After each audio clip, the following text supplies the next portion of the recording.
The most real state is the state of nothing.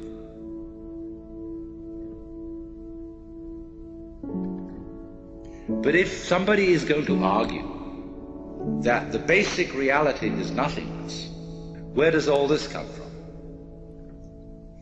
Obviously from nothingness. Are you willing and ready to step into the void? Yeah. I'll see you on the flip side. It's supposed to be dark.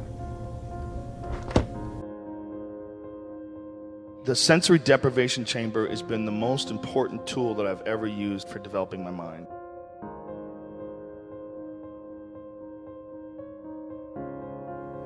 You know, even us having this cool conversation here, we're sitting here on a couch, we're looking at each other, we're looking at computers, and there's sounds and noises, and there's a lot of distractions. You know, just your body is a distraction.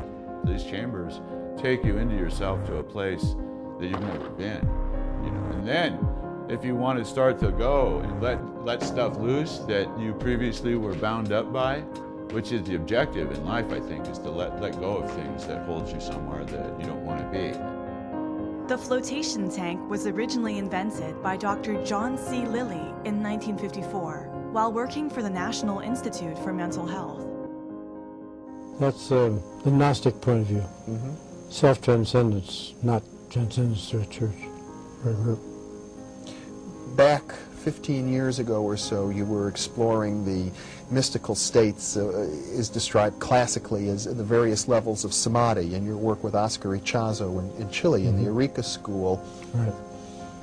And you had achieved, as we had described earlier, some of the very highest states of those mystical traditions, and you wrote about them from your own personal experience. With external sensory input at a minimum, our bodies have a profoundly intense relaxation response that carries a plethora of benefits.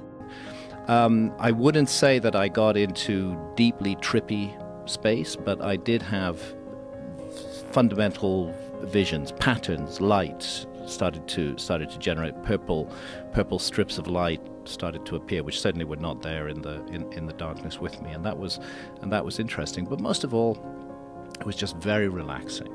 Just very relaxing to let go, be completely supported but by this soft, gentle water, and drift away into the realms of the mind.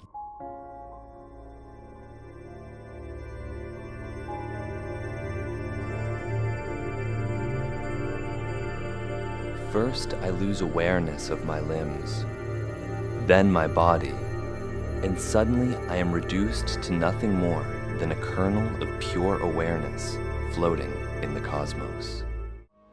You got some crazy environment that doesn't exist anywhere else in the world, and it's fairly inexpensive to achieve.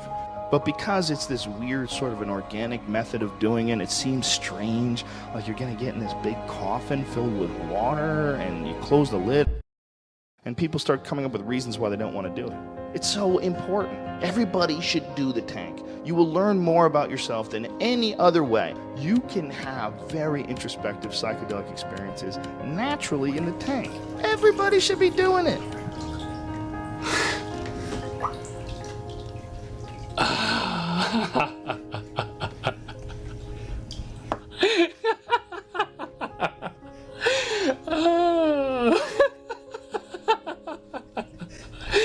Wow.